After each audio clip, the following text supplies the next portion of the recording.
Monsieur Pérez, toujours, vous avez le rapport numéro 17 à nous présenter.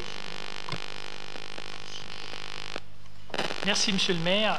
Nous avons donc recruté un maître chien qui est propriétaire de son chien. Donc nous devons, par une délibération du conseil municipal, prévoir la mise à disposition de ce chien au bénéfice de la police municipale. C'est ce que je demande à votre conseil d'autoriser le maire, donc ou ce représentant, à signer avec cet agent de police municipale la convention dont les clauses sont annexées à la délibération, ainsi que tout document relatif à cette mise à disposition et d'autoriser l'inscription des crédits correspondants au budget. Merci. Y a-t-il des questions, Monsieur Dupassieux?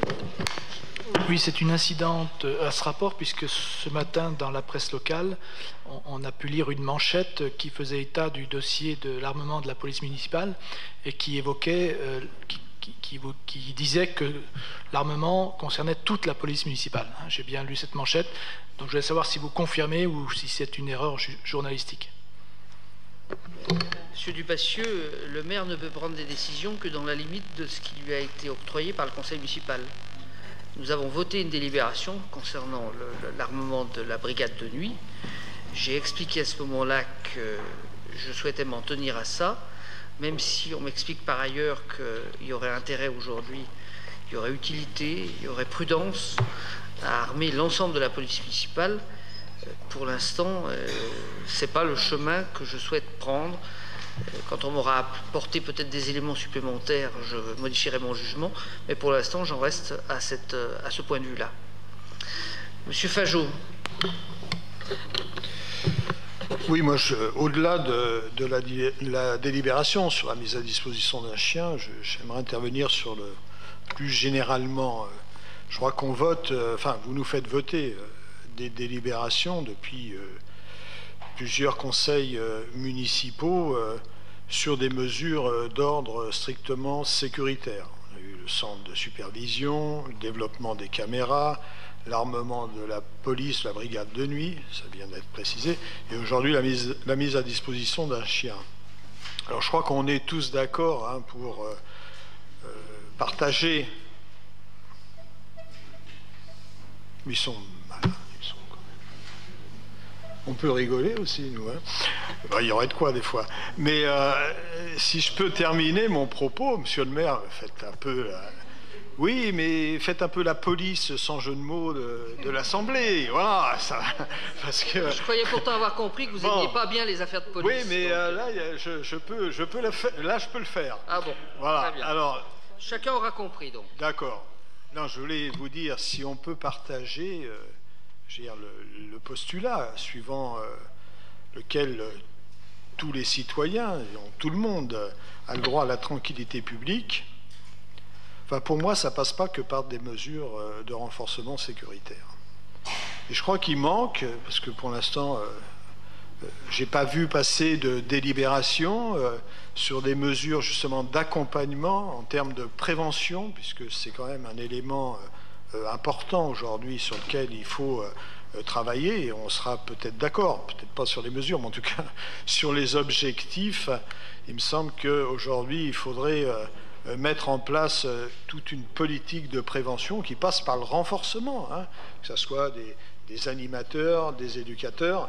On avait eu le débat sur la baisse des subventions aux associations qui, enfin toutes les associations, mais dont un certain nombre sont axés sur cette prévention.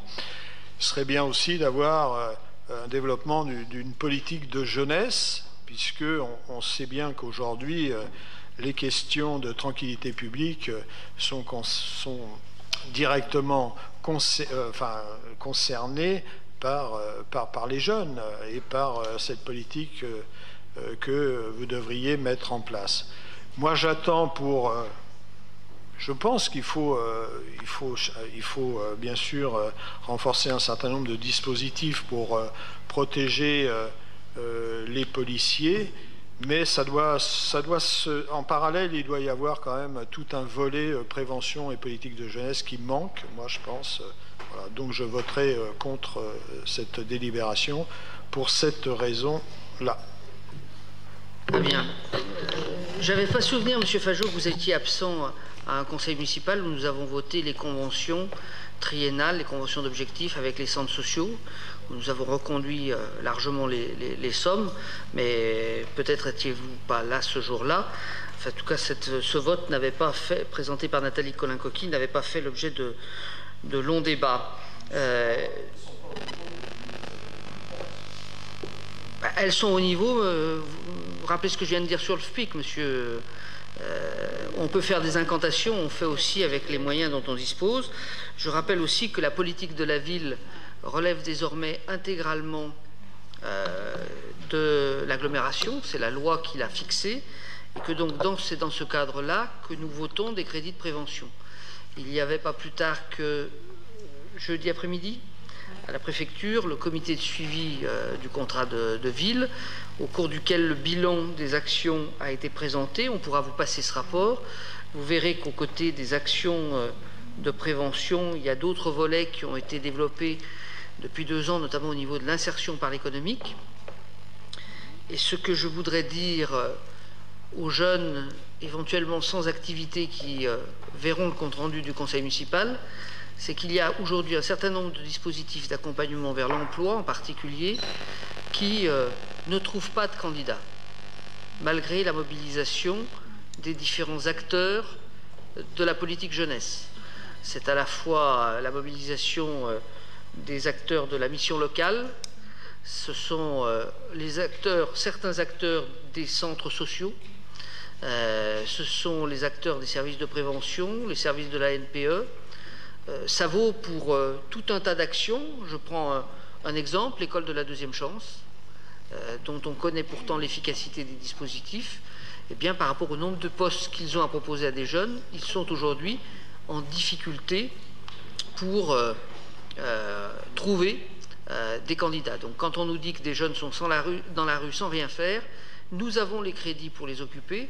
Encore faut-il qu'ils veuillent répondre aux sollicitations qui leur sont proposées.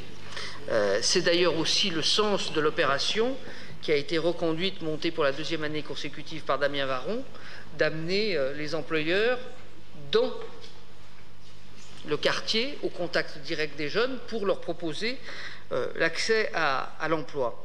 Après, sur les questions de sécurité, c'est un choix politique clair que j'assume. Il y avait 14 caméras quand nous sommes arrivés, il y en a 31 aujourd'hui, il y en aura bientôt une dizaine de plus. Les dégradations sur les biens ont diminué de 22,5%. Le nombre d'accidents a diminué de 36%.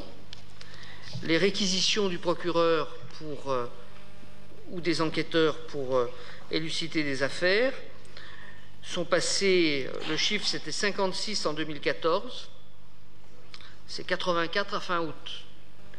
Donc, effectivement, une politique, c'est un tout.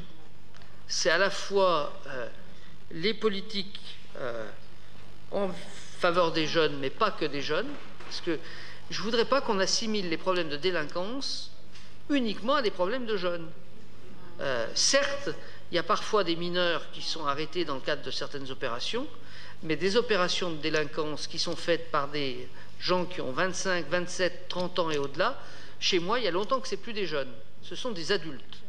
Et c'est aussi ceux-là qui sont aujourd'hui un public qui, pour une part, compte tenu de la conjoncture générale, est au chômage, et pour lequel nous devons trouver des dispositifs. Parce qu'il y a une frange de population qui n'est plus dans les dispositifs jeunes et qui n'est nulle part, qui n'est pas connue de la NPE, qui n'est pas connue de tout un tas de réseaux d'insertion, et sur lequel nous avons aussi un travail à faire. Vous savez que sur Chambéry-le-Haut, il y a des initiatives qui sont prises par des anciens jeunes du quartier qui ont réussi leur insertion et leur parcours personnel et qui tendent finalement la main aujourd'hui à des plus jeunes sans être des jeunes. Hein, j'ai dit des plus jeunes, c'est-à-dire cette tranche des 25-35 ans pour leur éviter de tomber dans un certain nombre de déviances sur lesquelles je ne pense pas qu'il soit utile d'en dire plus. Voilà. Je vais donc soumettre le rapport aux voix. Y a-t-il des oppositions? Une opposition, des abstentions? Une abstention. Le rapport est donc adopté. Je vous remercie.